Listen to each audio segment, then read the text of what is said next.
I've said it a number of times on this show, actually, that like you have, it's like math. We're engineers. We love Mm-hmm. math, right?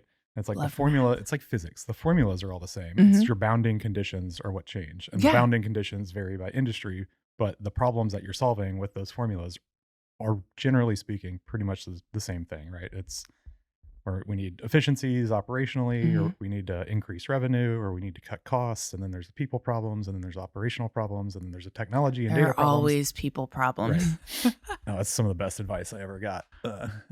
One of my first bosses, he worked at Schlumberger. He was at Dowell before, got brought into Schlumberger when they bought him and everything. Oh, He was there for wow. 40 years almost. And he was like, the one thing that never changes is you will always have people problems. You, like, will. like, You will always it have doesn't matter people what company, what problems. technology, anything like that. You know, People, I learned a phrase from my first CTO at Cameron, John Bartos. He said something to the same effect, something to the effect of you will always have people problems, but he finished it up with but assume positive intent. yeah. Oh, that's so hard. Mm-hmm. It's so hard. It's the hardest thing that I have to do every day. Yeah.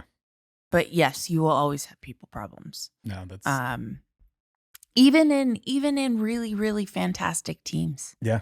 You will still have them. Yeah. Well, and like Colin, he's been talking to all these recruiters and stuff, and he was saying I don't remember which company, a big service company, was saying that they churn like 5 to 10% a month because they're a field service company, and like field service hands will leave for $1 or $2 an hour more, and it's just like a constant. And I can't even imagine that. Yeah. Can you imagine having to process the Just like train, especially on the field side. Yeah. How many months of training involved with a Yeah. new employee, no less just the general onboarding and all that stuff. So it's Oh my yeah, goodness. it's even more exacerbated in the oil field, I think, a lot of the times than we realize it is. Do you think that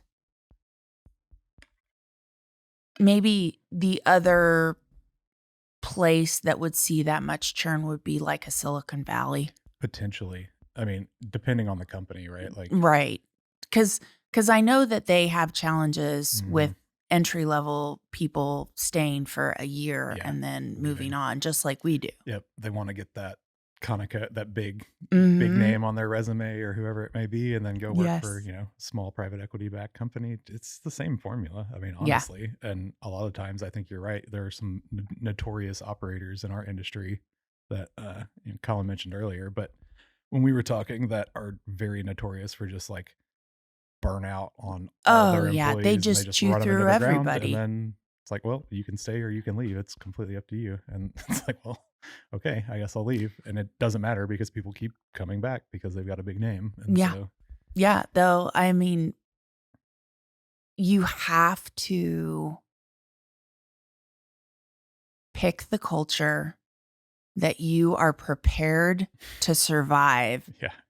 for the next year, 2 Mm-hmm. years, 5 years, Yeah. 30, right? I mean, can you handle it? Can you handle that culture? Because if you can't, you're going to be miserable. Mhm. You're going to make everybody else miserable. Yeah. And then that will reach out into the veins yeah. of the company. It's a poison. And and all of a sudden everybody's miserable. Yep. So I just looking at the culture was one of the things that I got wrong a lot. Mm-hmm. Early in my career. It's easy. No one tells you, and you have nothing to juxtapose it to. You have no either, context. Right? Yeah. There are no boundary conditions because Right. there's no physics. Yeah. Right? Yeah. So, I made a lot of mistakes in picking companies for things like their technology. Yeah, I'm right there with you on that one. It's so easy to be blinded by the shiny, cool, Oh, the interesting, shiny. disruptive. Oh, the shiny. I love the shiny. Yeah, me too. Yeah. The whatever's being disruptive at the time. Mhm. That was where I wanted to be. Yeah. And I learned much, much later that kind of environment will chew you up and spit you out. And some people are made for it and some people aren't. Yeah. And some people will do it over and over and over again. I really I learned so much in experiencing being chewed up and spit Mhm. out that this last choice of job was all about culture. Yeah. That was it. That wasn't just number 1, it was number 1 through 10, Right. No, right? that's Am I so true. prepared am I prepared to handle this? Yeah. Well, yeah, because that's the thing too. I think a lot of people think, the startup side is so risky, but then it's like you're just as likely, especially in the energy business, you're just as likely to get laid off from a big Isn't company as that you are. Yeah, disgusting? it is. Isn't that just sad? And we shouldn't have we're old enough to know better. Yeah. Well, It shouldn't be that way. we know it's cyclical. We know it's just a We matter of know time. what the industry does Yeah. every however many months. We know that we announce our earnings every quarter. Mhm. It's like there are only so many things that affect the stock price Yeah. of an energy company. Mhm. And usually it's energy price. Right. I was gonna say, And that's it's it. very correlated to oil and gas price. I did a when Bobby and I worked together, I did a very quick regression analysis on just like on our the factors driving our revenue at the Mhm. company because we were a rental company. We were doing pressure transient, surface and downhole gauges, and so there was no like it's not like hey here's our frac schedule and we know what the crew is going to Oh, be doing okay. for the Okay, next I get 6 to it. 12 months, right? It's all Yeah. call out basically. And so I was like, man, if we could figure out what these like leading indicators are, that would help us project and all this stuff. And I put in like rig count and I put in so much frac permits, all this stuff. And by far the biggest indicator was oil price. And it's like, well, Oh, no shit, like yeah, go yeah. go think about. But it perfectly correlated or it trailed by about a quarter. And I was like, man, that actually makes a lot Mhm. of sense, right? It takes about a quarter of lower or higher prices for a decent size energy company to react and update their plans and budgets either up or down based off of Mhm. that. And then you see it in reality, 3 to Mhm. 4 months later. It's like, Well, and what's been surprising to me is that there is a hierarchy in the oil field yeah. of companies. There is the big E&Ps, smaller E&Ps, service companies, contractors, manufacturers, which is where we are, Yeah. right? And then you get down into the tech Yeah. and the people that are providing services and support. Mhm. It's a that hierarchy is the wave, Yeah. right? It's the tail. So whenever oil price changes, it's like dropping a pebble in a pool Mhm. and it will work its way out Yep. and down the value stream. Absolutely. And I think that there are organizations within the oil field that are just now experiencing COVID supply chain challenges because they're so Yeah. far down Yeah. in the value stream, Yep. right? And so you can almost time it. Yeah. It's very true. And I don't even know how we got on this subject, but watching the oil price is the most fascinating Mhm. thing. And you sit there and you go, why is it doing that? Yeah.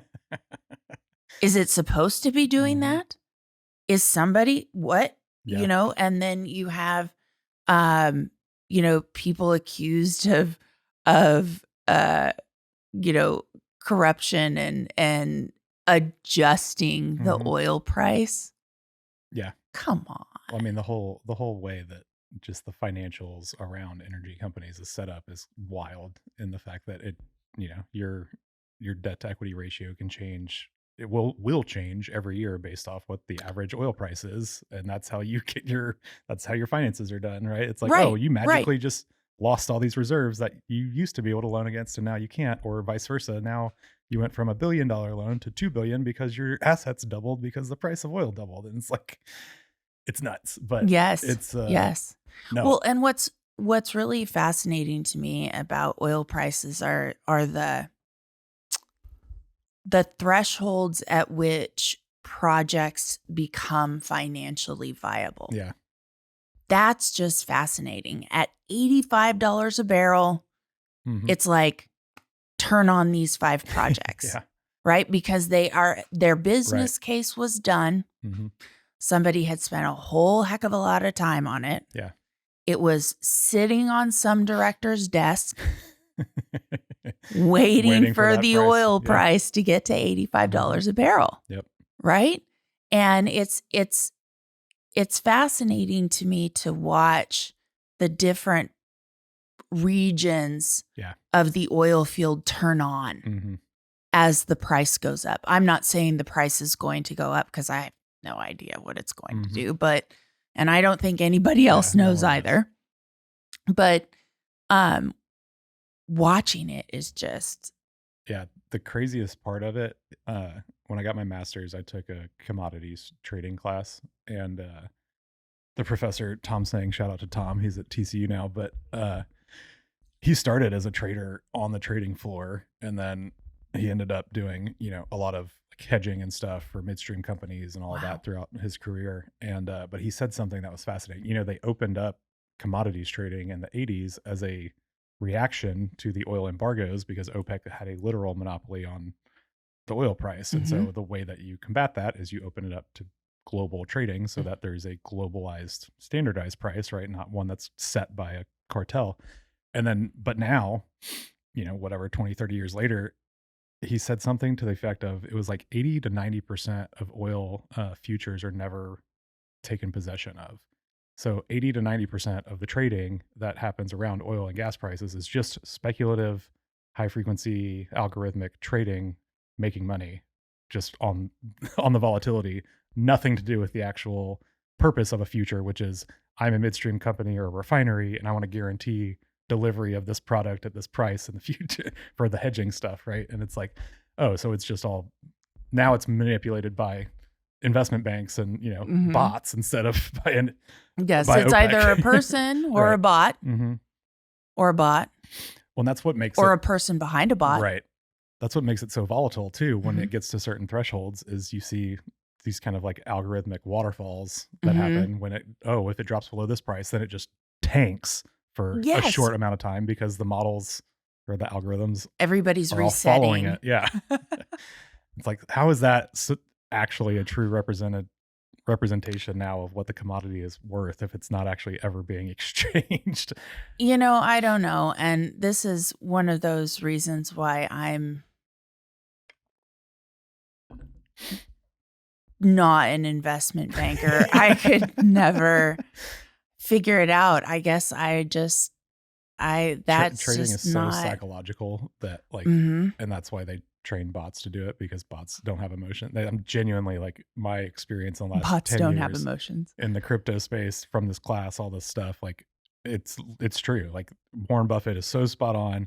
Be fearful when the market is greedy, be greedy when the market is fearful. And that is the best trading strategy Mhm. I could ever give anybody. But it is so hard to implement as a human being because you have all these emotions that get tied up into the decision of clicking the Oh, yeah, button of to buy course. or sell, right? It's Of like course. I bought my first Bitcoin when it had crashed from like $3,000 or $4,000 down to 1,800, and it was the most like terrifying thing in my life. I was like, all right, we're just gonna do it because this We're is gonna this is what has happened. I was like turning the gonna engineer jump off logic, the cliff. right? I'm gonna jump off the It's like cliff. using my I'm gonna engineer jump off the brain, cliff.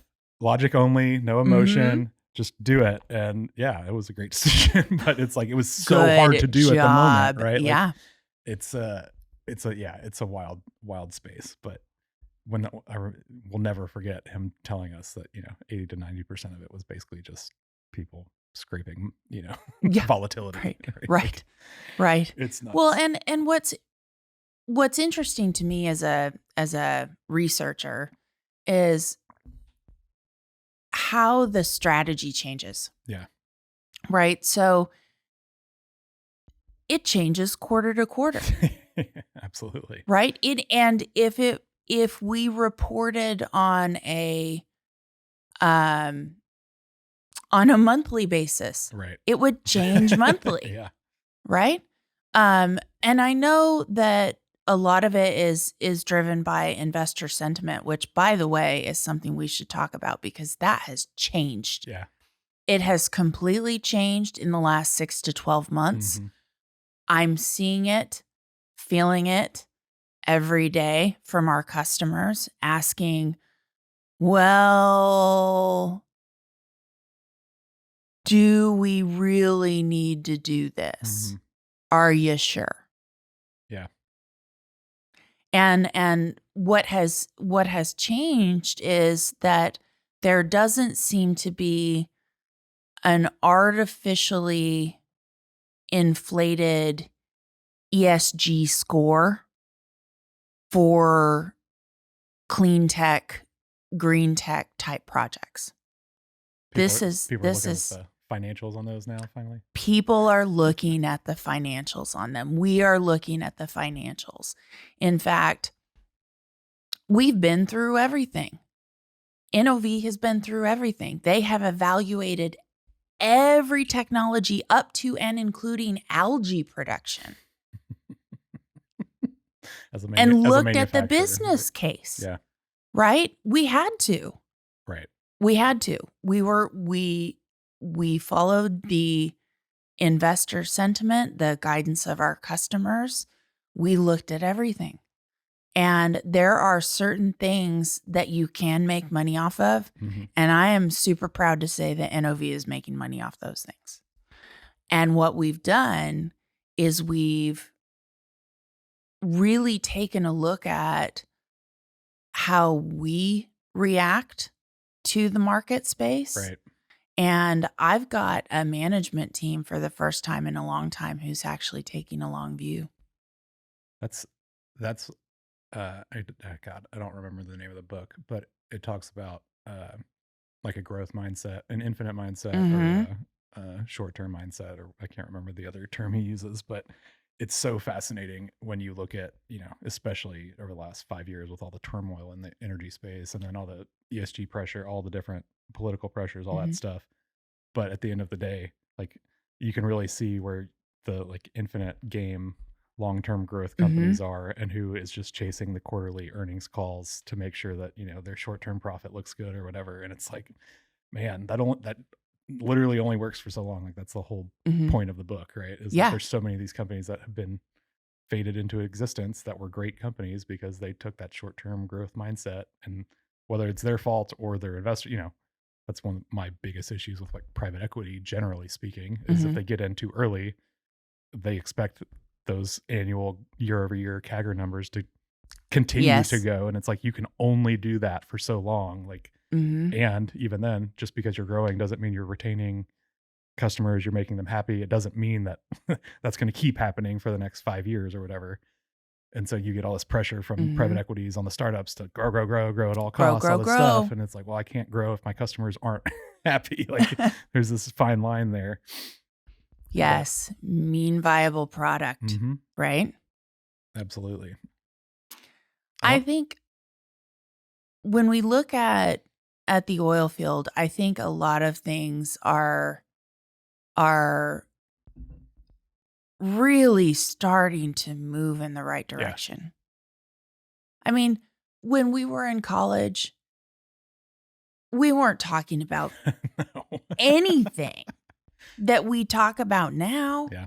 Right? We weren't talking about ESG. No. We weren't talking about MPT, operational efficiency, operational AI, efficiencies, models, so much. Anything. IoT, yeah, we weren't talking about any of IoT this stuff. And cloud were new. Yeah. Then, right? It was what was a cloud at the time? Yeah. Oh my goodness. Can you imagine all the people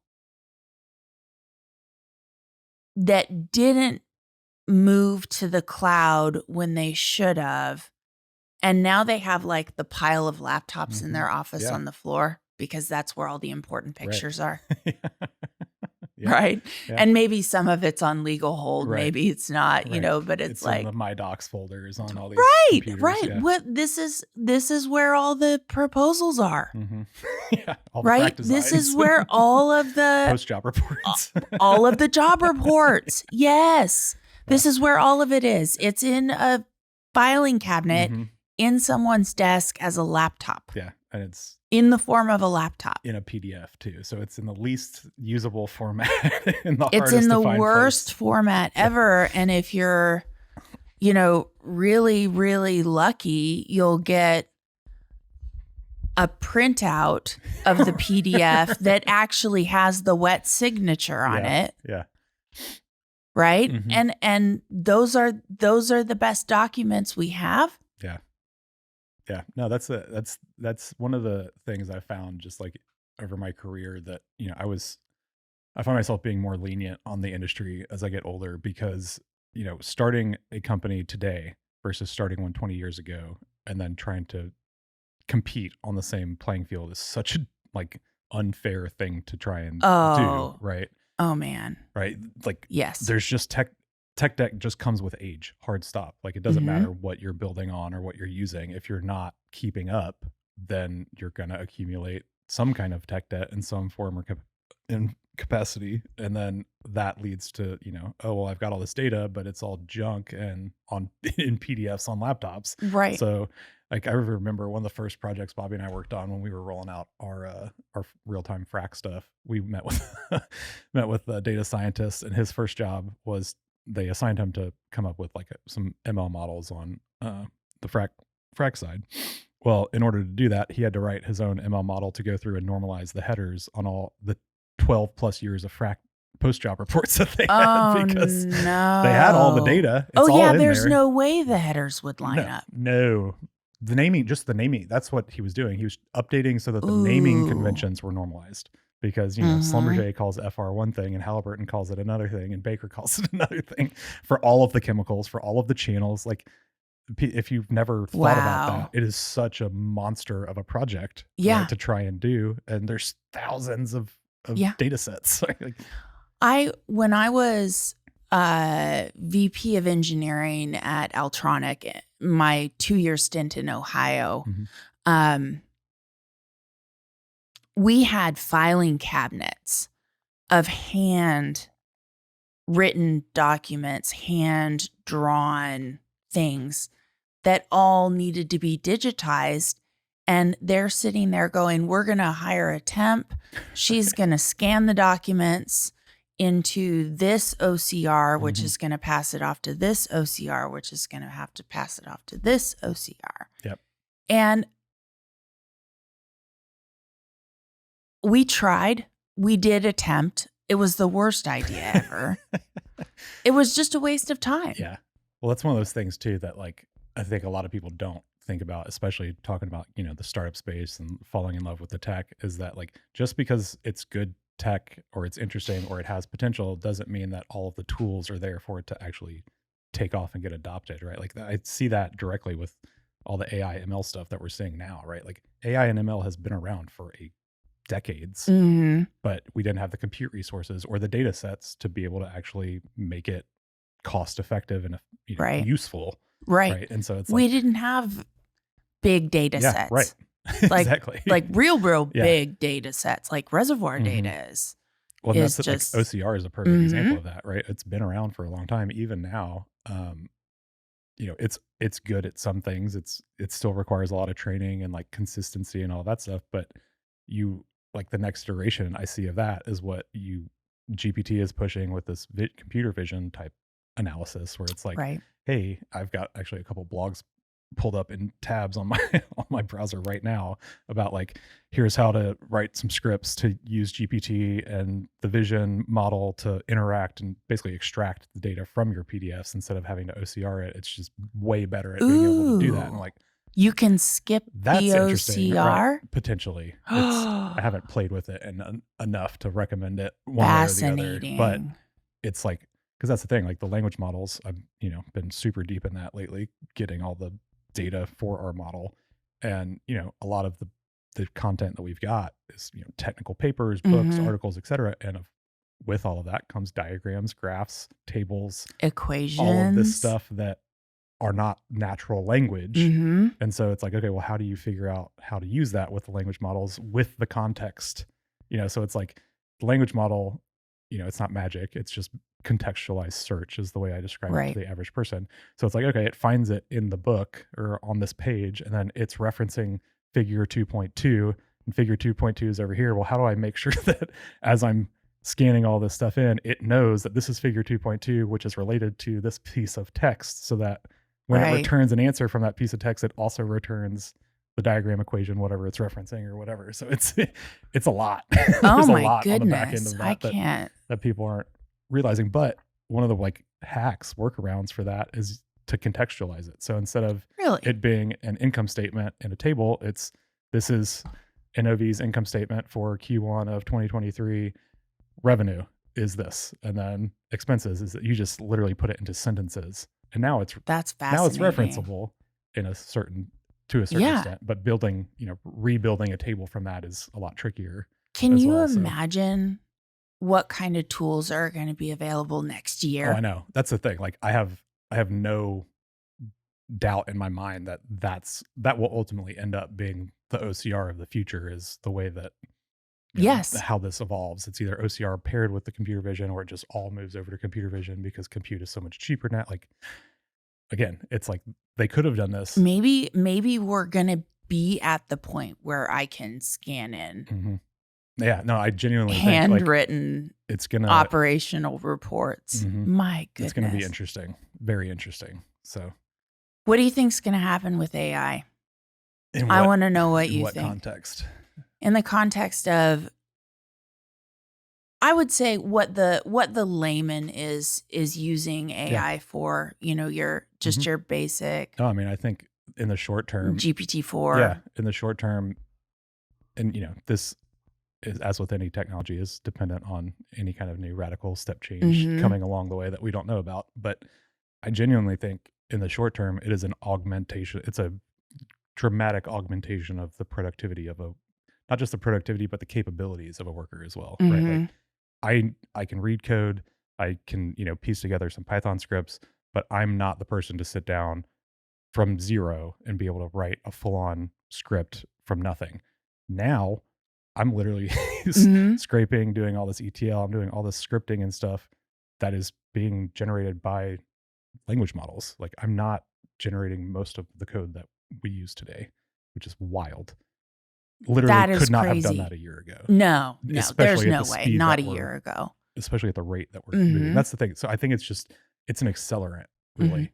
I think I don't think the prompt engineering thing sticks around. You don't think so? I think people learn, right? So it's Right. just like when we first started using Google and AskGs, we were asking full sentences, and now we know how to keyword hack it, right? Right, Versus, yeah. it's very similar to like our parents using it versus us using it, right? Like my parents put in Okay. a full sentence and don't understand that it just needs to be keywords versus, if someone just types in a simple prompt versus going in and giving Right. it a lot of detail and context, and then it gets you a better answer. But I also think, as with all software, design and UI UX user experience is so critical, especially with these Think big tech so? companies. Well, the big tech companies are hyper, like that's one of their differentiators, Yeah. generally speaking. Yeah. And so that's because there's another thing we've talked about before. I heard this theory that the millennial uh Gen X generation is unique in the fact that we had to just learn technology, right? Like Right. we didn't have classes on it. We were No, teaching no. everyone else how to use it, right? Like I Right. was our family IT, I still am. We were handed Right. technology and Figure it out. expected to figure it Yeah. out. Right? But as technology gets better, it gets easier to use. Mhm. They design out the knobs that you can tweak. Like Apple's really, renowned for their design because it does lock down the things that the average person doesn't need to mess with in Right, their yeah. mind, right? And so over time, I think software and technology gets easier to use. So then it's like that's kind of how I see the language model stuff going. Is it just becomes easier to use because Do you think that will be consumer driven? boy, That it's the consumer that's really driving the change in the UX UI? yeah. Well, I think Or do you think it will just move forward? yeah. So I think, I mean, I know the consumer is driving the results, right? Mhm. This is just the biggest federated learning experiment that's Ever. going on, right? It's Right. you've just got thousands, millions of people using this on a daily basis, and it's constantly training Yeah. itself. And so theoretically, the answer should be getting better because it's being Mhm.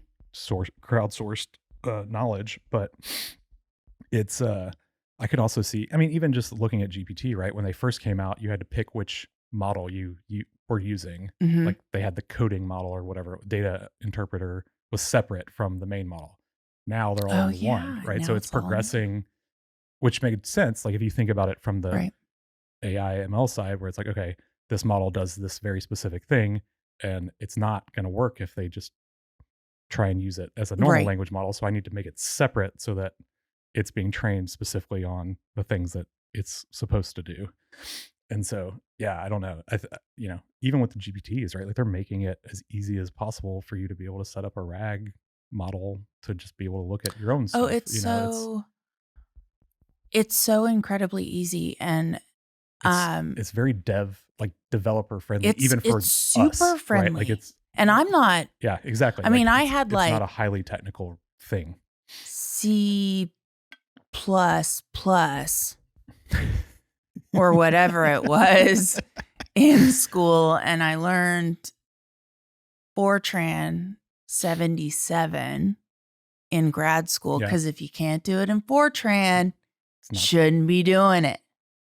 Um, That's so funny. I had a uh, professor that worked for Lockheed, and she was in the missiles department, and I asked her what they used to code, in undergrad, and she said Fortran. And I was mhm. like, "Huh, that's interesting." I was like, "Why?" She's like, "Well, first of all, every manager and C-suite person knows that's what they know. They don't know Yeah, anything no, else, right?" we can't even look at Yeah, anything yeah. else. Like, I can't read Right. Python. But then she said, in all honesty, the whole mentality is if you can't do it in Mhm. Fortran, it's not simple enough. And then on top of that, she was like, additionally, Fortran is like the lightest weight Yeah, code that and you can use. I learned it to build combustion models, That's which were, crazy. I bet that was and fun. we were looking at, um there were some grad students in my office that were looking at really, really early CFD, Yeah, that's awesome. like star CCM. I don't know if you remember what that was. It was really early Yeah, computational fluid dynamics code. Um, I got lucky to be in when ANSYS had started rolling their stuff out. oh yeah. Oh, Integrated with ANSYS is SolidWorks and all that. And of course, we were in school, so I got mhm. free licenses of all that shit, only to Yes, learn how yes. expensive they are Yeah, 5 years and then later. you should see the enterprise Oh, I can't licensing. imagine. Yeah. No, I mean that's the best software model in the world. It's like, go get all the undergrads hooked on your Hooked software, on and your then software, you'll and you'll then they never have to grow worry up with about it. it. Yeah. Yeah. But No, and I remember when, um, we had calculators. mhm. I still have my TI Do you still 83 have and your 89 on my desk. your TI-89? Mhm. Yeah. I remember having to use the dreaded graphing calculator. Um, And we had our first, um I only had to take one drawing class because I was a mechanical mhm. engineer.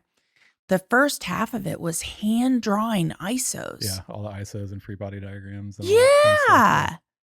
Do they have to do that anymore? I mean, we did. It was probably the first month or 2, then we moved to CAD, Then it then was the next CAD. semester, they're like, "Oh, yeah, here's, SolidWorks." I'm like, "Why the hell did we learn Why CAD?" didn't Like, Yeah, "Oh, no, this is way easier."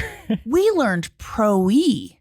Oh, man, yeah. I think it was like Pro E I squared or something like Yeah. that was the CAD software that we learned.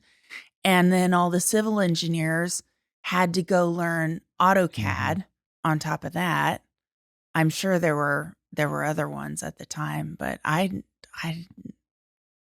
I haven't opened a CAD Oh, drawing. me neither, in a Can long you time. still do that? Yeah, oh, yeah. Okay. They've got free viewers now for CAD drawings. Free viewers. Yeah. Oh I no. actually, that's not true. A couple years ago when we were trying to map out everything for Fuse, I actually bought some whatever civil engineering survey CAD data from the city of Houston, so I could make sure we had enough I built a very simple kind of 3D representation of the area so that we could make sure we fit all of this stuff because we had Yeah, because you had a equipment and tents and all mhm. of this fun stuff. And, they were doing it in PowerPoint. And I was That like, was a that was a PowerPoint's not pretty going to be a good. good yeah.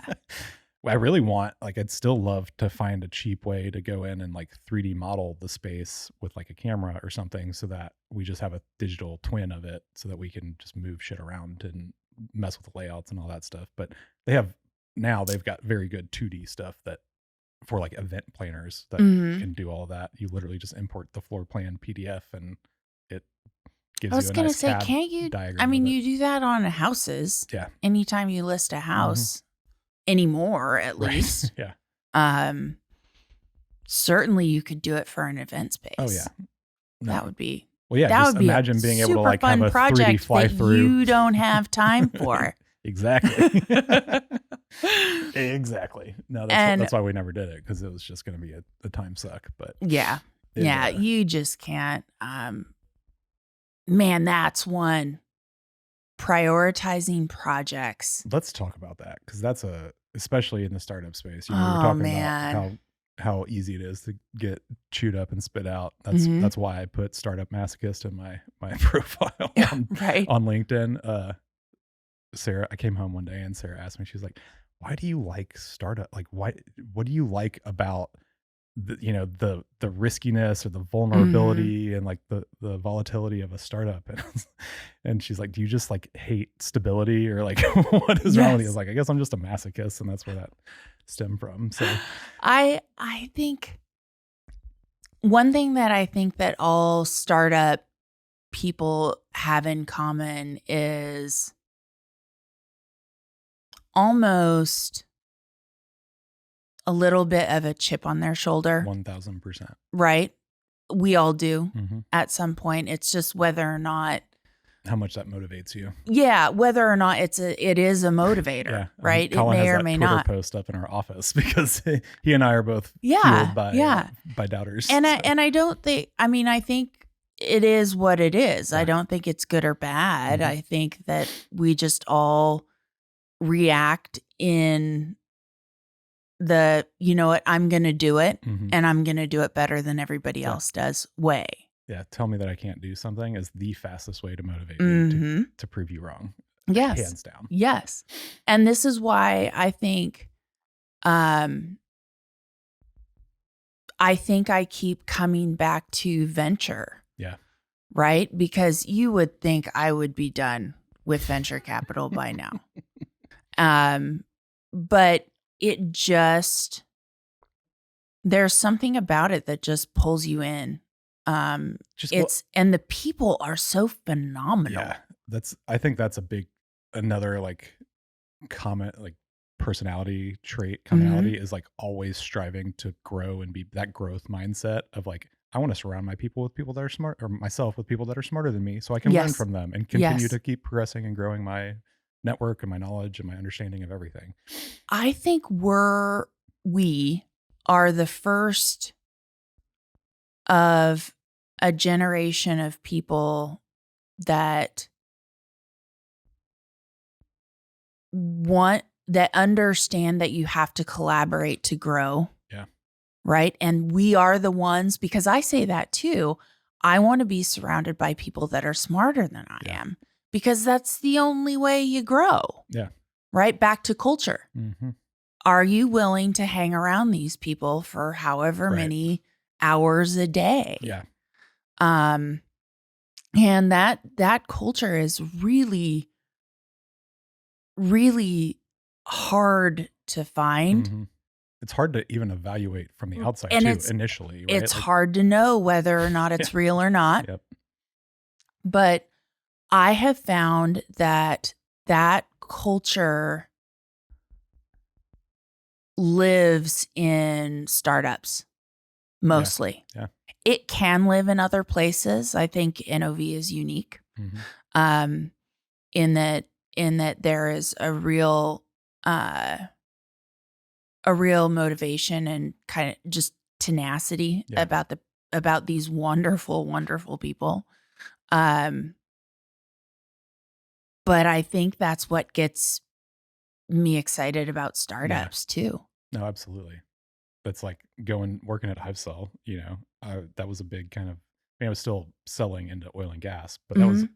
the first time I'd ever been at a true tech company, right? Like this isn't an oil and gas tech company that started from, a field guy that solved a problem or came up with a tool or design. This was tech guys that had an interesting idea, and the oil field was one of the markets they wanted to get into. And so even just that, right? Like learning from all the super technical developers that we had and all the IT guys, and just I learned so much about the technology side. And on top of that, just like structurally, how the company was set up, how they operated, how dev Right. teams work with, like within a company at a true software company, instead of just like, oh, well, we're a data company. We're a company that collects data and we need someone to analyze it, and we just need to figure out how to do that. Right. Like, Right. or we're Right. coming out with a tech product and we've never done that before and we have no idea what we're doing, but Right. we know we need a tech product because X, Y, and Z. And so yeah, it's a very interesting thing for sure. And I completely agree with you that the culture piece, because it is true. Like the expectation at pretty much every startup I've ever worked at is just to get your shit done. Right. Yes. Like, and so if that means Yes. working on the weekends or Mhm. working at night or whatever, it's just, that's what startups want. That's how I've always been. If I'm Mhm. interested in something, I will work on it way too long, like Oh, to a fault. yes. Right. Yes, to a Yeah. fault. Be peeled away from it, or have my wife call me and be Mhm. like, it's 5:30 and you haven't even left the office yet. And it's going to take you an hour to get home. And then like all that, right. And so that's, yeah, it's a very tricky thing, especially as you get older and you have kids and like Mhm. all that stuff. But I, the culture piece is so true, um, because it is so easy to get blinded by big, sexy new tech thing, Oh, right? the cool things. Hmm. All the cool things. And I would say along those lines, venture capital and R&D are a practice in discipline Yeah. for me around shiny new Yeah. technology. I want to implement it. I want to pilot it. I want to trial it, whatever you want to call it. Yeah. Doesn't matter, because I'm looking to solve problems for products or programs or people in my Right. portfolio Right. that I serve. That's your job. That's my Right. Yeah. job, right? But you have to look at it from a very specific lens, Yeah. depending on whether or not you're in a startup or a mid-sized company or a multinational Mhm. like NOV. And when you look at that through these different lenses, the business case changes, Right. right? It changes every time. And you have this risk profile that says that, okay, if I'm a startup, I'm just really, really risky and I'm really, really early, Right. right? And if you're a, huge multinational, your tolerance Mhm. for that risk is going to be completely different, Yep. right? Which is why that group has to have R&D. Yeah. Because somebody's got to be looking. Right. Someone's always going to be looking and evaluating. Somebody has to be looking, Yep. because if not, we'll miss something. No, I think that's such a good point. And I mean, you can see it even like on the E&P side, right? Some of the best, either large, you know, even on the major side, right? You can tell which operators have dedicated data, R&D, development, like whatever their term is for it. It's a separate group that independently evaluates technology for the company outside of the assets. Mm-hmm. Typically they have their own budgets, which is incredibly important, Mm-hmm. right? Like that's one of the big things that I see a lot of operators don't do, is they let technology come in through the completion engineer, whoever Right. the target customer is. And then it's like, oh, well, yeah, I'd love to try this thing, except as the completion engineer, my bonus this year is tied to how under my AFE can I be and how many wells do I get fracked. And so Yes. your new technology that's going to slow that down and cost me money on top of it is not, there's no incentive alignment, Mm-hmm. right? However, if I have a third party organization within that has their own budget, that can evaluate these guys before they bring them to the engineer and say, hey, we're paying for it. It's not going to come out of your AFE. It's not, you don't have to Right. worry about anything. It's not going to hurt your bonus at the end of the year. Like, and it works so much better, right? Like these Mm-hmm. companies move much faster because they are able to go through and evaluate these technologies or new companies way faster than you would ever be able Mm-hmm. to outside of it. Well, and you have to be able to do it.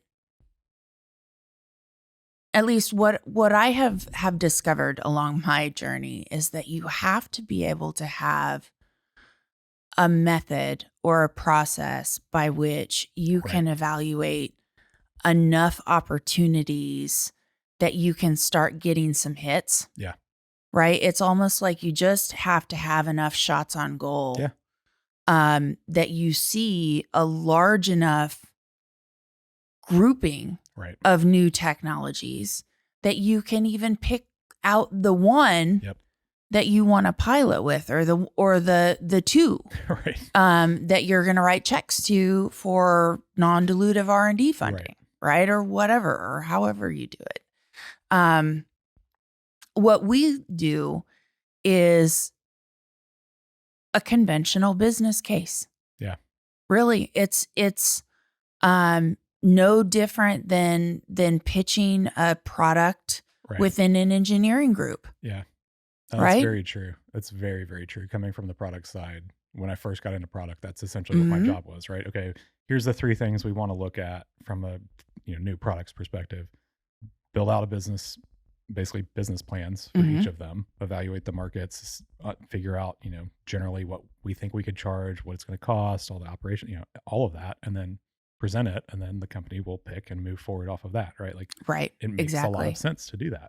Exactly. I'm curious, how do y'all approach things that are that can have like compounding effects, right? So like, because I think that's one of the trickiest parts of some of the tech out there is where it's like, hey, here's this like Edge. Edge is a great example, right? And that's how we met.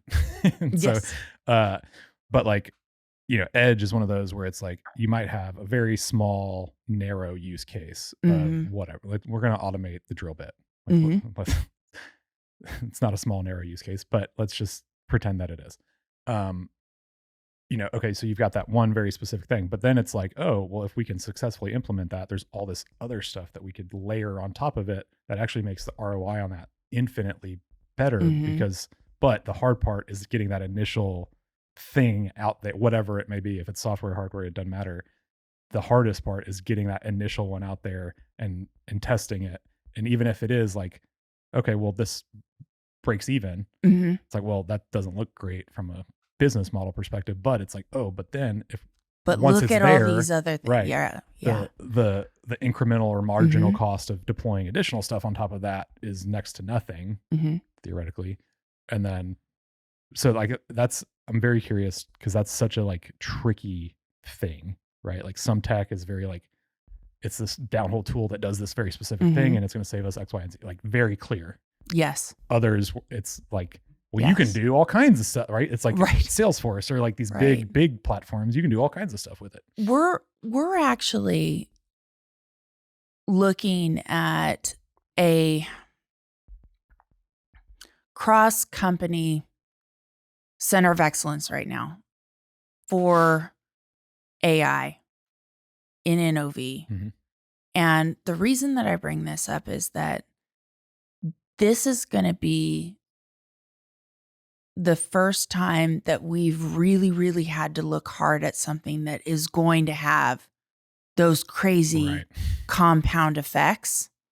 Okay. We haven't had to do this since we looked at additive manufacturing. Yeah. Right. Do you remember when additive manufacturing was like, it was the thing and it was going to save us, especially if you were in a product or a hardware company? Where did it go? Yeah. Right? Where did it go? I need to get you and the ANSYS guy on a podcast together because I think that would be really fun. Yeah.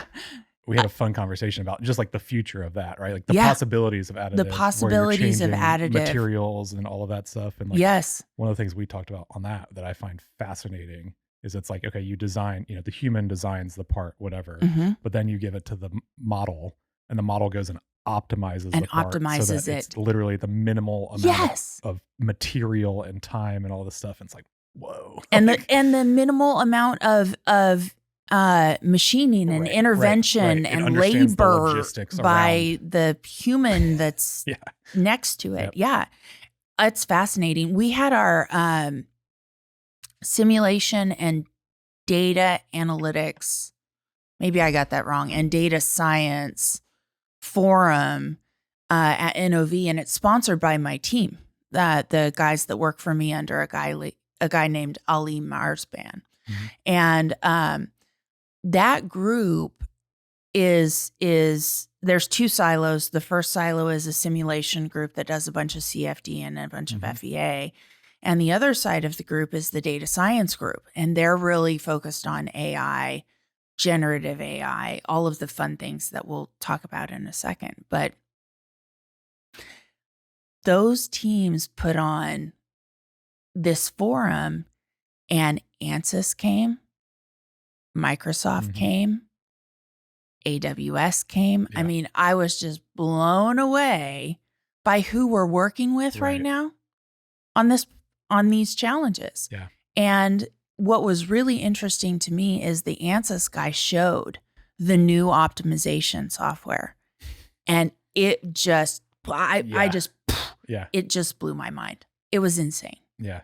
And this group of guys that work for me currently are just at the leading edge. Yeah. And what's really going to be challenging is keeping up with them. Yeah. Right? So corporations, we all know, I'm not telling anyone anything new, don't move fast. Yeah. Right? We try to be agile. We try to really spend time with the market. Yeah. All the good things that you're supposed to do. And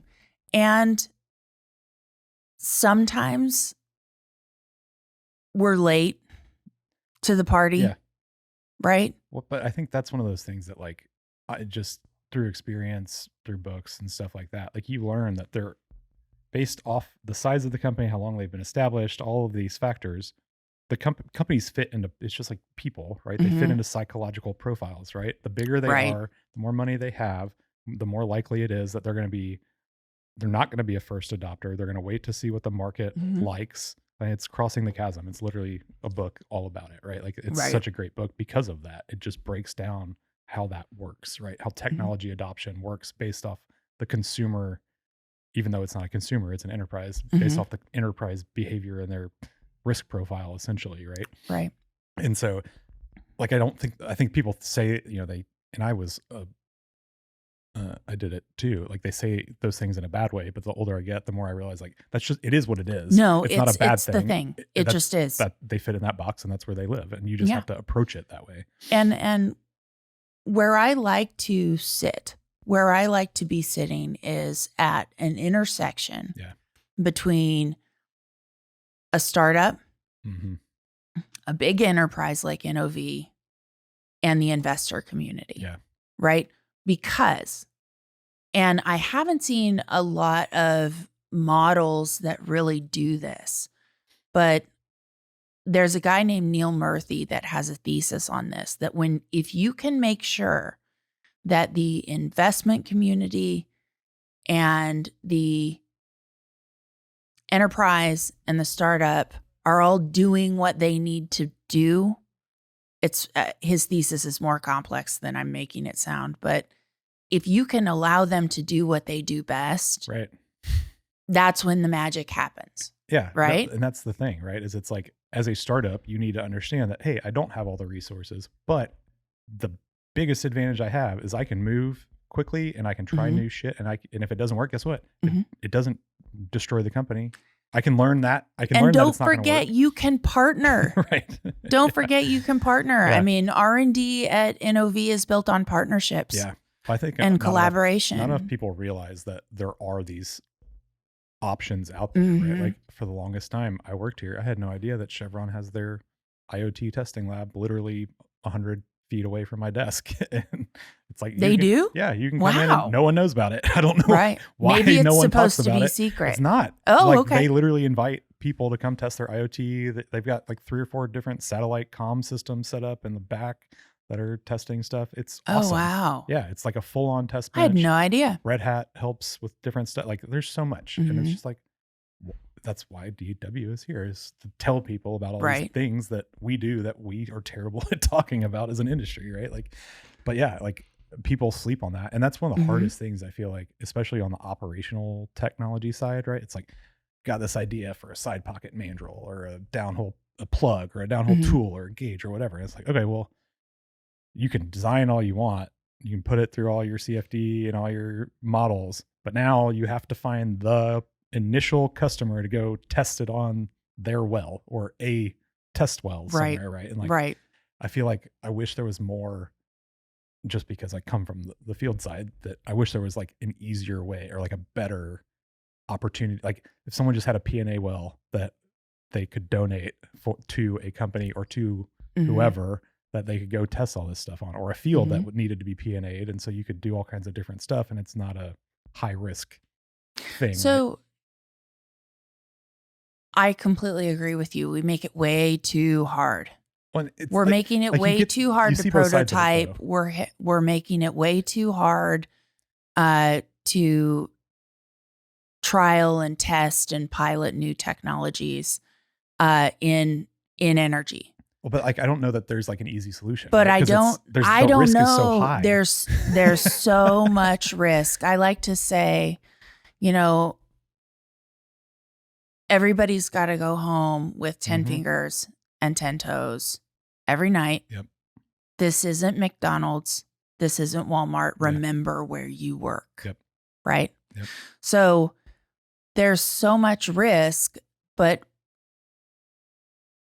at some level, You can try and find a way to control it, right? you can engineer in Yeah. controls to bring that risk level down.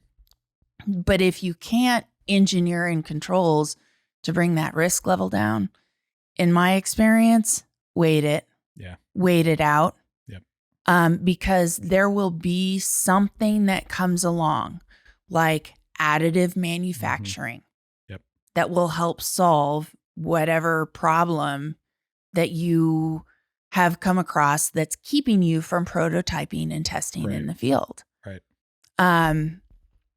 We're going through an exercise right now with an operator where we're going through our portfolio of products and aligning our technology readiness level on one axis and their definition of technology readiness level for all those products Mhm. on another axis, and they're not the same. Yeah. That's right? fascinating. Yeah. So you have to go through that exercise and make sure that everybody's on the same page before anybody will let you test anything in the field. Yep. Which is another reason why I joined NOV. We have a fantastic test cell out in Navasota, Texas, where we actually drill holes in the ground. That's awesome. Yeah. We can do 12,000 feet vertically, 12,000 feet horizontally. Wow. It's a awesome. Completely instrumented out test facility. And I wanted to bring this up earlier because I think there are some operators that are probably listening to your podcast that don't know that NOV has this facility within an hour of the Houston metropolitan area. And it's available to bring your own test kit, bring your own edge devices, bring your own hardware, and we'll run a completely de-risked test for you. That's awesome. Yeah, it's we do some really, really cool stuff out there. Yeah. But getting everybody to use the same definitions for where you are in the development process is your first problem. Yeah. That's your first step. That's a really good tip because, I mean, even internally, right? Like talking about the different arms of Collide. Like, Right. we have to make sure that we consistently say the same thing, because even with our developers or contractors, whoever, even internally, right? It's like, hmm if I say one thing and somebody else thinks it means a different thing, then it's not going to work very well, right? No, Like, no. And I have spent an inordinate amount of time learning how to speak oil field appropriately by region, mm-hmm. right? Yeah. Because it's different by basin Right. almost. Yeah. Or at least general region. Which is really, really interesting too. Yeah. So I know that new entrants to energy are expecting to, have to learn a little bit of new Right. stuff, Right. right. But I'm always surprised. I learn new crap every time I go into the field. Yeah. There's a new acronym every time. Yeah. It's almost like tech. Yeah. No, it's very true. That's one of the things that sucked me into the industry. It's like, I just Yeah. like learning shit, and I felt like there is no way I will ever know everything about this industry, and that's awesome. This Like, I was love the that. hardest problem I could find to solve, Yeah. Yeah, that's very true. right? Yeah. So, I worked my way through oil field problems, everything from natural gas fired combustion in midstream and downstream, But you've got some cool stuff on that, by which the way. I've done some cool stuff on that, all the way to subsea robotics, and ROV arms, Yeah. Also and really cool stuff. crazy things like how do you communicate wirelessly underwater, Mhm. Yeah, these are right? things that, like, if you have no exposure to like me growing up, I had Mhm. no exposure to energy whatsoever, right? And then my senior semester, I got an internship in the booming metropolis of Smackover, Arkansas, living in a trailer literally across the street from the yard, working with this production. He was the pumper, actually, but Mhm. doing like production engineering stuff. And I just absolutely fell in love with it. And I had no clue that it even existed before that, No. right? Like, No. But weren't they good to you? they were so, that's the thing. And that's why I tell everybody, They it were doesn't so matter good to you. how much you know. If Mhm. you come into the oil field knowing that you don't know everything and taking that mentality, everyone will help you. If you come in thinking you're, the hottest shit and you know everything, no one will help you. But like, Mm-mm. this industry is so, I don't know what it is about it, but I feel like it's because everyone has been in that spot where they Yeah, first everybody started. has not known. Right. Because there are so many transplants that aren't lifers or parents were lifers. No. Like, No. there are so many that Like had no idea. I'm second generation oil field, Mhm. and my dad was in a different part of the oil field than I am or I have ever been in, but the people haven't changed Yeah. in 100 years, Yeah. right? It's the same Get shit done. values. Mhm. It's the same get her done Yep. attitude. It's the same help your neighbor Yep. attitude. It's very community driven. Like, people don't realize It's that. super community But when driven. you're all transplants or you're Mhm. all 2, Mhm. 3, 4, 5, 10 hours from home, that's what you got. Right. So you figure it out, Right.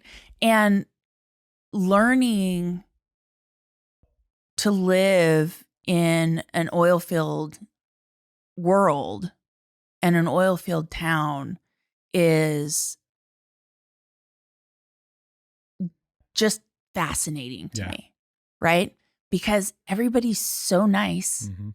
I mean, we even have signs on the interstate that say drive friendly, it's the Right. Texas way, Right. right?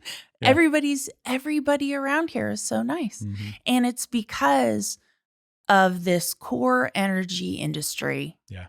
and the way that it trickles out Yep. into the surrounding community. That's one of the biggest things that I just hate how much, like, the news does, they do plenty of terrible stuff, but like, one of the biggest things that no one ever talks about is the community and local, all the positive things that come to the local Mhm. communities of those. I mean, I when I first started, it was in the Fayetteville, right? Like we were in the middle of nowhere, Arkansas. I went to Arkansas, so I'm familiar with that area, Mhm. but we were literally in the middle of nowhere providing incredibly well-paying jobs to people that would have otherwise not had remotely close Mhm. of the salary. And then on top of that, one of my jobs as a field engineer was to go get food. So I would get, if it was morning, I would Yes. stop at the local donut shop and get donuts and kolaches or whatever. If it was during the day, I would stop at Walmart and get some snacks and stuff. Like there Mhm. was constant money funneling into the community, external of just like the tax revenue and all the normal stuff, right? Like, Yeah. and that just keeps penetrating it, right? And then you build relationships with those people, and Mhm. it is, and it And doesn't then matter where you're at. all of a sudden, your kids go to school with Right, their exactly. kids, Yep. right? And all of a sudden, we're all sitting here and we're going, "Oh my goodness, this is my community Mhm. now," Yeah. right? It's not. It was my dad's Right. community. Yeah, it was. But it's my community now. Yeah. These are my friends, Yeah. right? These are the people that I see every day. I spend more time with these people than I do Oh, my yeah. kids, Yeah. My right? family for sure. No, it's true. For sure I do. Yeah. I travel. Mhm. Anybody who travels for work does, Yep. right? And you just have to decide, uh, coming back to one of the first things I said, you have to decide who you're going to spend your time Mhm. with, right? Absolutely. And I like to spend my time with enthusiastic, Yep. hardworking Yeah, innovators, just problem solvers. That's the thing, like, there's so problem much solvers, right? ingenuity in our industry, Mhm. all the way like, not just high level Yeah. and tech and software and stuff, but, like, all the way down to at the field level where it's like, "Oh, this thing broke. We don't have the tools to fix it, but there's this other way that we have found that we can solve it so we can flush and Right, shut exactly. down and Well, everybody will be safe." Like, yes. there's just there's so much of that, or, like, Mhm. down at the pumper level, right? Like, they're fixing all kinds of crazy stuff that happens on a daily basis, and, they might not have the part because they're in the middle of nowhere, so you gotta fix it. Figure it out, like, Right. that's It's you and Tractor right. Supply, Yeah, and yeah, that's it, yeah, Granger's right? closed, Granger's so closed. you can get it from the local hardware store, and that's you gotta know what to Mhm. do, right? Like, it's such a and it's so slept on, right? Like, people just Mhm. don't talk about it, but Can you imagine what would happen if you could extract the knowledge of the oil field, right? And Mhm. make it available so that people who are not in the industry could access it? Yeah. I mean, that would be phenomenal. Mhm. Well, even just like what Colin was talking about with his kids at school, right? Like, you're Exactly. starting at a that's that I genuinely feel that the more I hear things like that, that is truly the way to do it's just exposure. Mhm. We don't expose young generations to any of this No. stuff. You No, have and to go find it, I can't go to every Right. 7th Yeah. grade Yeah. science class in the Mhm. district and teach a day on oil field. Right. But one thing I like to say in panels that I'm on is I can't do it all, but if we all did one, Yep. Even just with your kids, right? Like, I teach just my do kids, and then they tell other kids. just Like, just visit your child's classroom mhm. once. Ask them if you can show up on whatever career Yeah. day it is and talk about the industry. Yep. That's it. That's all you have to do, Yeah. right? That's the best thing that we can do right now, Mhm. um, for our communities Yeah. is to teach them That's so because true. somebody's teaching them. Mhm. And if it's not us, then who is it? 100%. Right?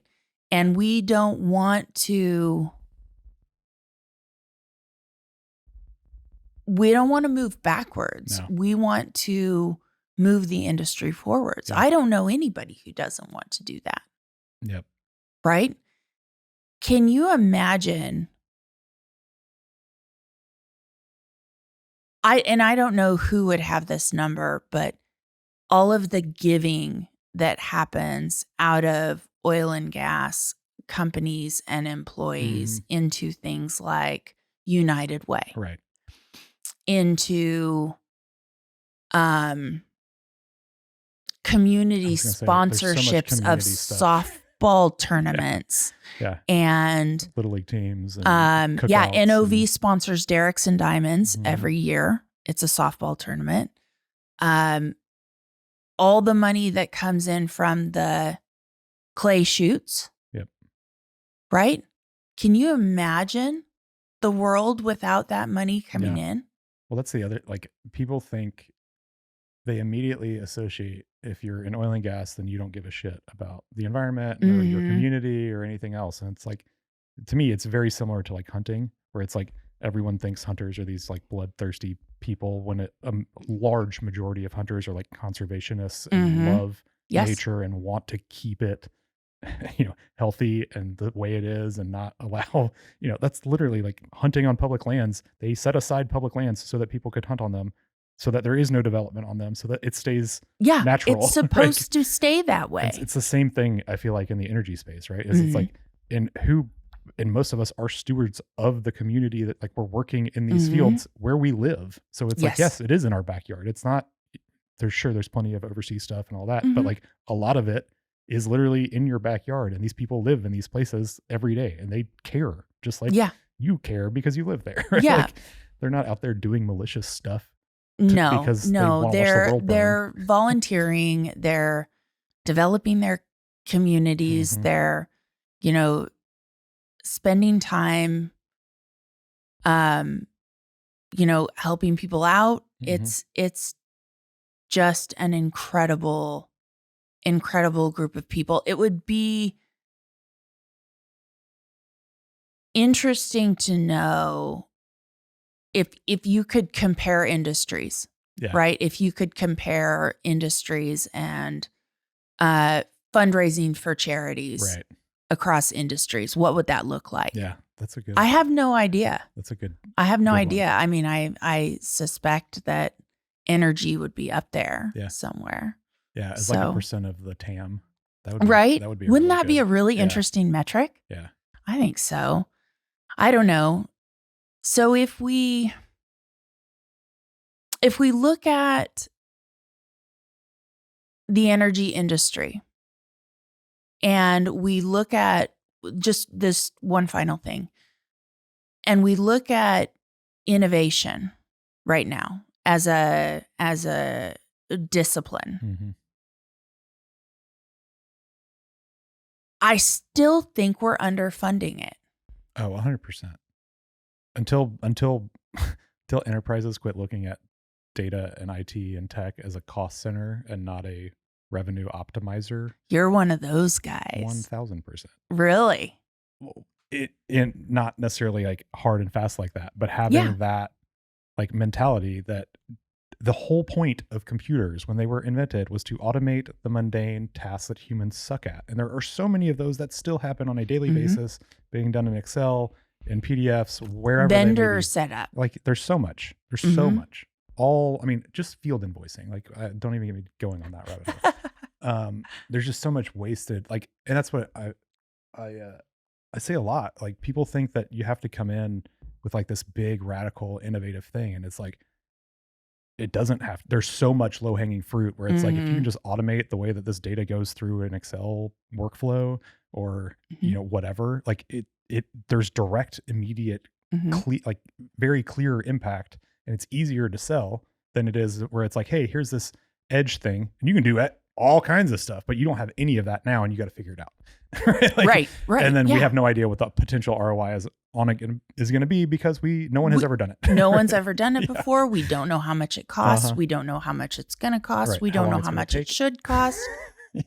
Yeah. And so I think that's a big part of it. I also think just having the groups that have their own budgets that focus on technology integration has to become an industry-wide thing. And it is. I'm the most bullish on our industry from a tech like innovation standpoint that I've ever like been. A tech adoption standpoint. Do you think that we're going to get to the point where we start blurring with tech. It's such a and natural convergence. The reason that I ask is down in that supplier level that we talked about earlier when we were talking about the kind of value chain is the tech companies, and they're climbing up into the value stream. Do you think there's going to be a blur? I mean, it's already happening. Microsoft buying that nuke plant a couple weeks ago. Oh, that's right. That's the thing. You've got tech companies becoming energy companies because you need the energy to run all of the tech, especially the way things are going with cloud and all the AI ML stuff. Like people do not realize it's expensive. Not even that, but like I had somebody ask me a couple weeks ago, what is the cost of a GPT response? And I couldn't get the definitive, just single response, but they said like 1,000 prompts on Dolly was the same as driving, a natural ICE vehicle like 400 miles or something like crazy. I was like, oh, if the world only knew.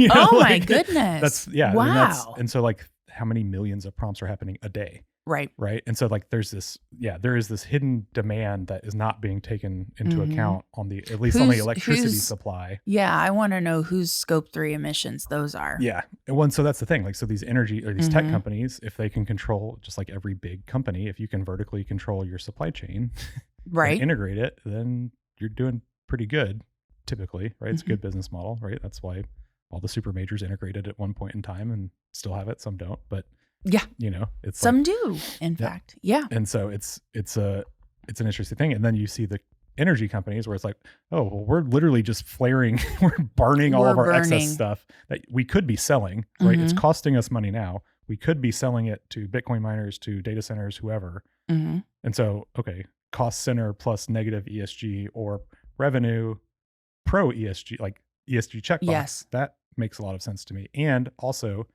so we have all this energy. We also need a lot of tech help. So I absolutely see this like convergence of them. I don't know what that looks like. I think that's a really weird, crazy. Yeah. What does that look like? Estimated that or hypothesized that 5 years ago, even like that would have never crossed my mind. Maybe even 2. Yeah. I don't know that I would have even thought to ask about something like that even 2 years ago. Yeah. Really, I think that things are moving so incredibly quickly right now that you have to have a team looking for that, really looking out ahead. And that's part of my charter in R&D is to look 5 to 10 years ahead. 5 to 10 years is a long time. And to even get anyone to estimate out beyond 5 years is almost impossible, right? Nobody does forecasts that far out. So, the question then becomes, how far into my crystal ball do I have to look? Especially when it comes to things like post-combustion point source carbon capture, right? What is that going to look like 5 years from now? Yeah. What happens if we have a breakthrough in chemistry?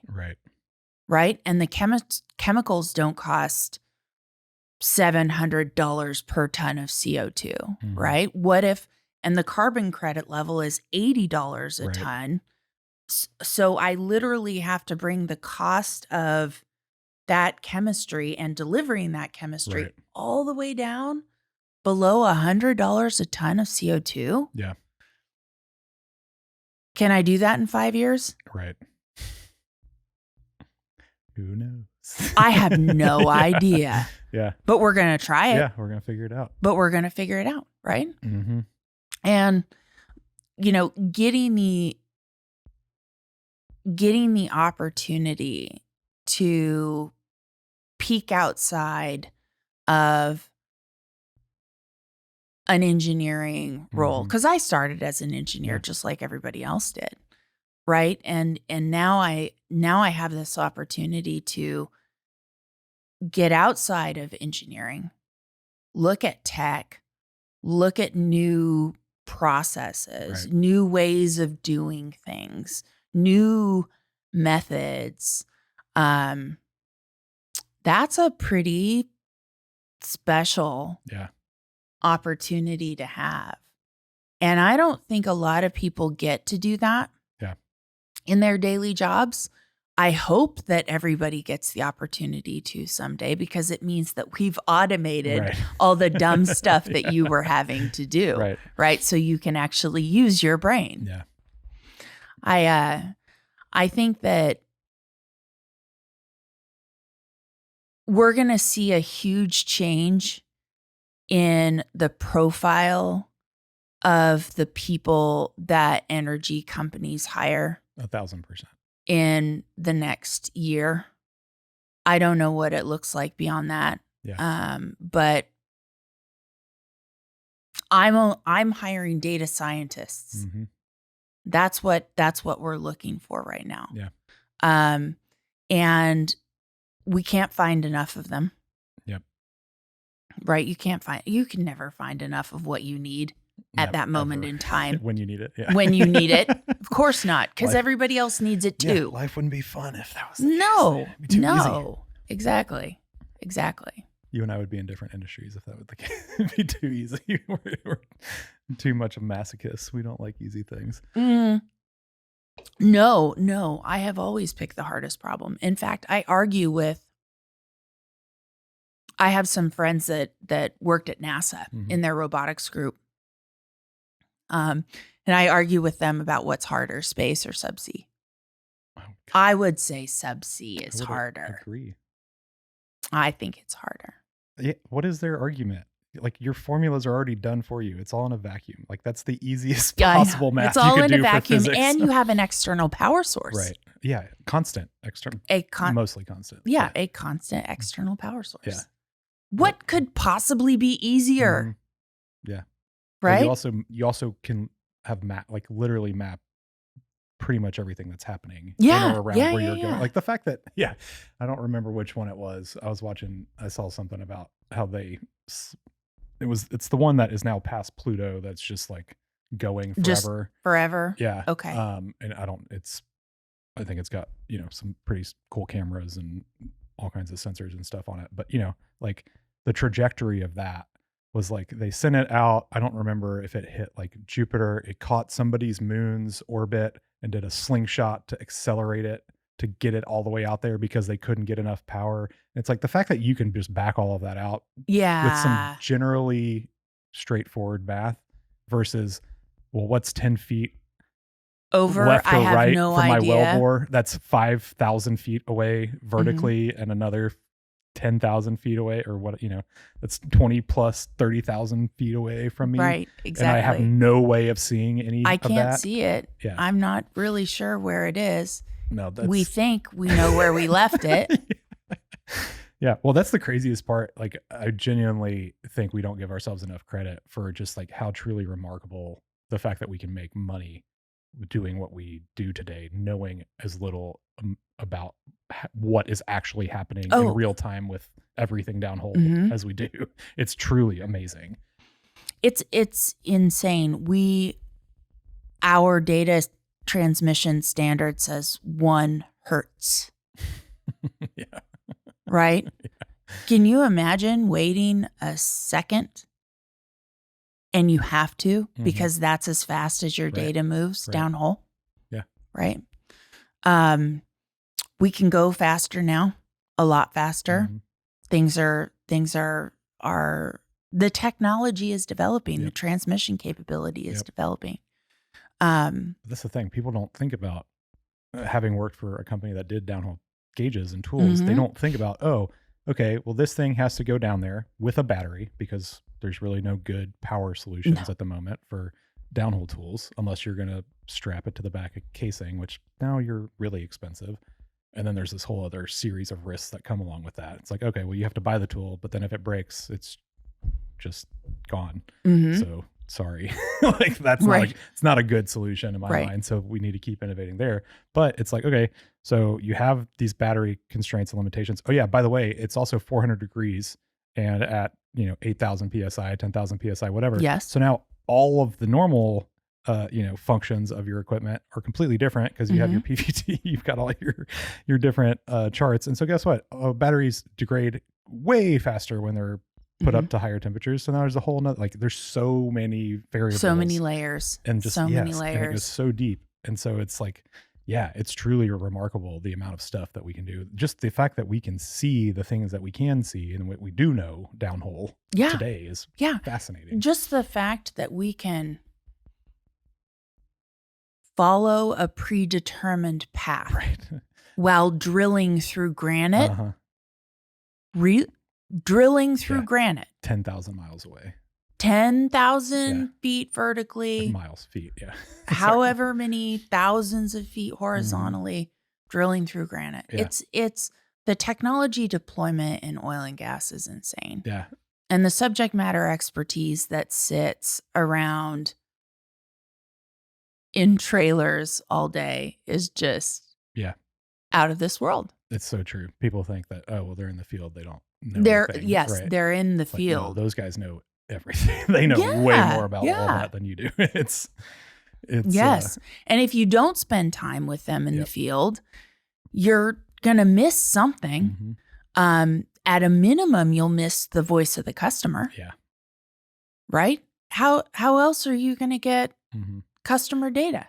And you're definitely not going to get adoption if you're just forcing stuff down people's throats that they of course don't not think they need or want. Of course not. No. And what's going on right now is that the majors are adopting technology as fast as they possibly can. And it's creating a lot of challenges around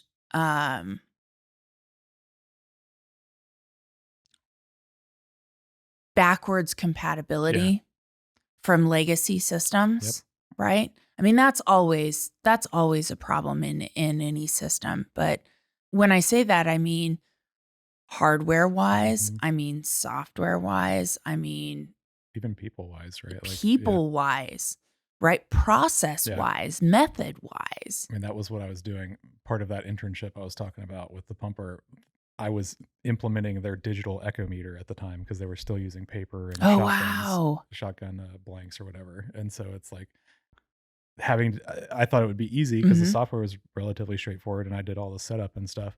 Well, this guy barely uses a computer to begin with. And so it's like, oh shit, I've got to teach him. It took me a minute to realize this, but I was like, I had to step back and teach him just the basics of using a computer every day, right? Like, and then we can go into the software. And like, that's great. But that's so true, right? Like, but that guy knows everything about every single one of those wells in that field for the last 15 years. It's memorized. Yeah. And he can hear it. He can walk up and know what's happening before he don't even have to look at the stupid thing, right? He hears the rod knocking. Like, done. And it's just, those guys. And what's insane is he knows what to do about it and he can do it with a hammer. Right. Yeah. He can do it with everything he's got in his toolbox. It's all in the back of the truck. Right. And he's like, well, I've had to do this 4 times this week. Right. So I started leaving so I have my kit for this particular sound. Right. That only this one well makes, but I know it's going to make it. Right. And so I have my set of tools for that. It's great. It's, those, like I said, the innovation in the industry is just so slept on because the average person thinks of it at the high level, but all of the real innovation, there's so much innovation happening in the field on a daily basis. And, I thought that coming back to it. So I started at an OEM, at a manufacturer at Cameron before we were acquired by Schlumberger. And coming back to a manufacturer, I was overwhelmed by the innovation that's happening in the field support engineering teams, right? And you would think, well, they're not in R&D, they're in field support. What are you talking about? No, they're innovating all day long, every day. They are problem solving and innovating. And, we're really looking at how do we capture that, right? Is it as easy as just recording every phone call they make Yeah. and scraping it, Mm-hmm. right? No, that's probably not the right solution. How do we, there are so many different programs that have tried to transfer knowledge. Mm-hmm. Remember when knowledge transfer was a big deal? Yep. Yeah. It was something that we spent millions on. I mean, the great crew change is coming. Yes. The great crew change The is coming. FOMO, right? It's still coming. Yep. It's going to come. Eventually it will come. I think we're slowly starting to really get into it, because I think that is one of the things that is actually leading some of the innovation, or at least the pace, or whatever it is. But like, you finally have the younger generations getting into the digitally native Gen X, millennial on down, getting into positions where they can make decisions, because it's like, I expect to be able to see everything from this. They all have cost centers now, right? Which means that they can invest. Right? They can set up their own group of vendors. They can set up, their own teams. Yep. They end up saying exactly what you said. Not only do I want it to render off of this, but I want to be able to control off of this. Yep. Okay. Now what? Now we have a latency conversation. And a security. We have a security conversation. Imagine. We have, it's a drilling rig. Do you really want to drill from your phone? Right. Are you sure? Yeah. Okay. It's like, you ever made a call on your phone going on I-10 and then it drops? Right. Like, And then what are you going to do? What are you going to do? There's no service out there. Come on. Yeah. So, those kinds of problems, those kinds of challenges, like the latency that I brought up, these people are just sponges. Yeah. They're absorbing all of this external knowledge and technology. And then when you squeeze on them, all these solutions come out. It's insane.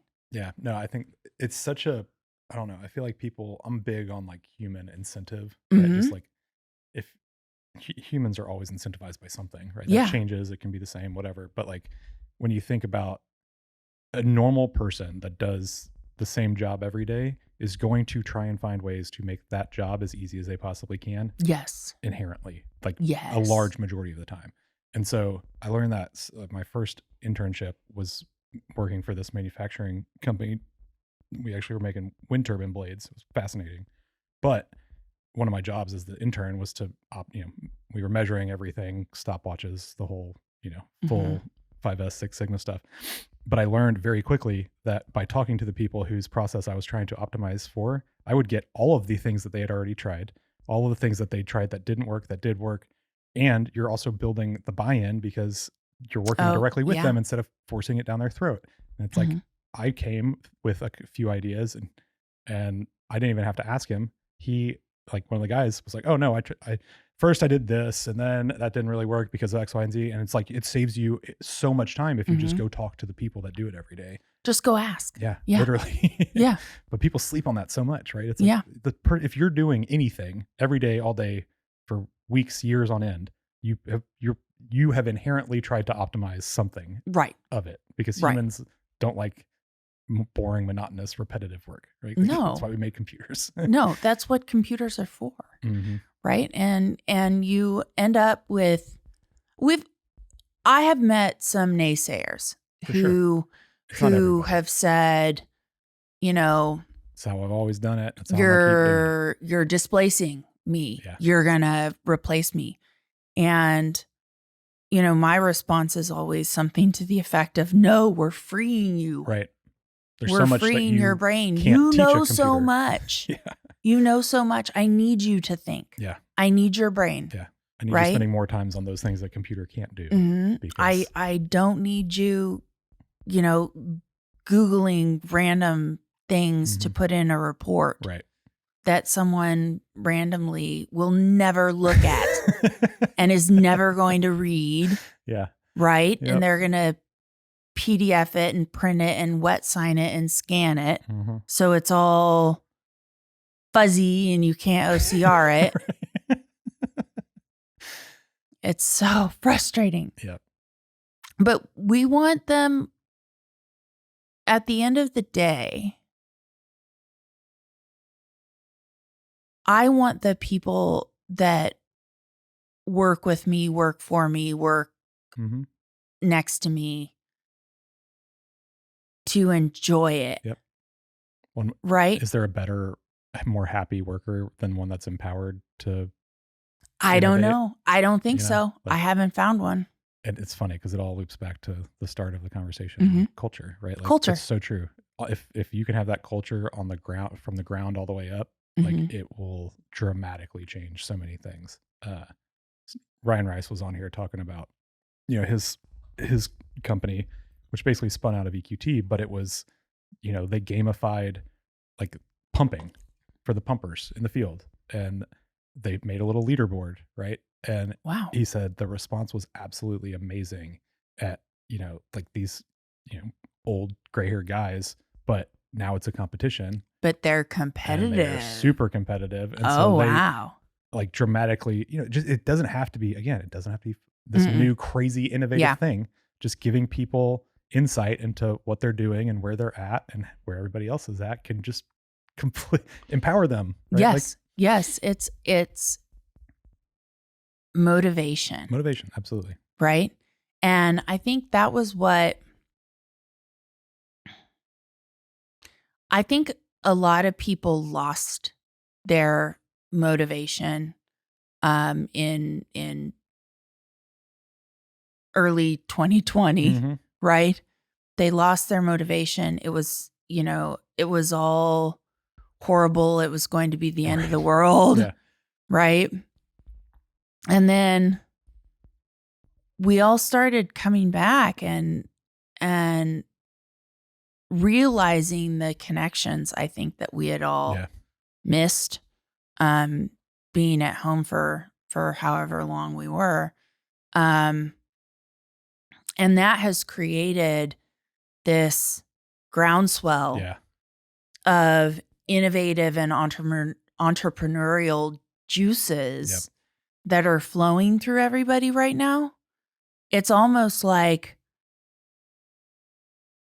all of that innovation needed to flow out anyway. And what we did was we pent it up for 2 or 3 years and we didn't let it out. Yeah. And now it's gushing. Yep. Right. And we're seeing this revolution. I mean, we're putting robot arms on drilling rigs. Yeah. Yeah. And they work. Yep. Right. And I don't know, if you've ever been on a drilling rig or if your audience has ever been on a drilling rig, but it's a big beast. Yeah. It is a giant beast and it does beast things and everything is moving all the time. It is the most complex machine I've ever seen. Yeah. And you layer in people on top of that. And what we're trying to do is take people out of the red zone. So you put robot arms in there now. So now you've got robots moving the pipe. It's insane. Yeah. Yeah. It's the most complex machine I have seen. Yeah. And then you think about, people are going to say, oh, well, that displays somebody or that whatever. But just the amount of productivity you're getting out of an arm. And then on top of that, the compounding safety factor that's coming with that, right? Like people don't think about how expensive it is to insure anything that you do in the oil field. So that's just the expense part. But then it's also, like the risk. Like you want your people, most people in this industry want their friends, coworkers, colleagues, employers to go home to their families every night, to keep all of their appendages. Yes, we want to keep all of our fingers and toes. It's not, we're not just throwing people out there to make money and we don't care about them, right? Like no, because they're our friends and our colleagues and our neighbors. Yeah. And everybody should have the opportunity to get home to their kids. Yep. Every night. That's a perfect way to wrap this up because that's a nice high note. But normally at the end we do like a speed round. I'm just going to ask you a few quick questions because Okay. a lot of those questions are normally like, favorite database and stuff. But I don't know. yeah, I was going to say that's not relevant to our conversation. Favorite vacation spot? Are you mountains, beach, Oh, lake? I would say the plains, back to Kansas, Back to back Kansas. home. Yep. Yeah. I'd rather You love that be wind, don't you? I'd rather be on the plains hiking with my kids. Yeah, that's awesome. That's or fishing or something Yeah. like that. Yeah. What are some of your favorite either kind of product tech books or follows on social that you would recommend people check out? Tech the usual suspects. Alex Epstein for energy policy. Yep. I really watch the current administration's policy leadership pretty closely. Yeah. It's your fiduciary responsibility. Regardless of whether or not I agree or disagree with whatever they think they're doing. I still watch it pretty close. Those are my big follows. Yeah. Yeah. One more. What's your favorite video or board game? Oh my goodness. It can be something you play with the kids. It doesn't have to be. Halo. I'm so glad Halo. This is why we do this part because that is the last thing I would have ever expected you to say. And I love that answer so much. Really? Yeah. My, we went the Xbox route. Yeah. And he now has a Nintendo Switch too. And they, play everything. Halo is our favorite. Yeah. He's 10 now. So we're getting into Fortnite. Oh yeah. That one's, which is addictive. It's very addictive. It's also just such a I feel so old trying to play Fortnite. I do too. I'm like, I cannot build. Why is there a storm? Yeah. That's how they all do it now. Happened? They have to have an excuse to close the map. Yeah. What just happened? And it's like at least in Halo, it's just it's an alien. Right. It's very straightforward. I got the concept. I shoot the alien. That's awesome. Where can people find you if they want to reach out? So I'm DK Grauer on Twitter, as in Diana Catherine Grauer. Also, check out NOV.com, see what we're doing. We're always, putting up new products and new programs. And then, a lot of what I do is on LinkedIn as well. I'm just Diana-Grauer. Awesome. Thank you so much for coming. I'm excited You're very welcome to have you back, and we'll talk about all the fun, cool stuff you've been working on. Awesome. Appreciate it. Thanks, everybody.